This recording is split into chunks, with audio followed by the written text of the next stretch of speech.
Hello বন্ধুরা, RC on the ওয়ের একটা নতুন ব্লগে তোমাদের অনেক অনেক ওয়েলকাম।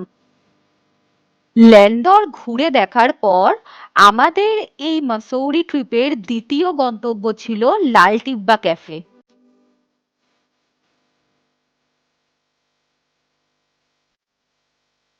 ক্যাফেটা ছোট হলেও খুব সুন্দর করে সাজানো, পাহাড়ের কোলে ছোট্ট ক্যাফে, ভিতরে আবার কিছু দোকানও ছিল।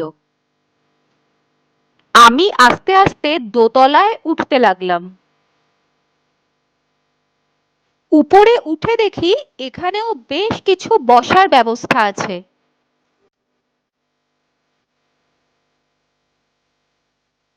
এইখান থেকে বাইরের দৃশ্যটা অসাধারণ। এই ক্যাফের ছাদেই একটা বড় বাইনোকুলার রাখা আছে।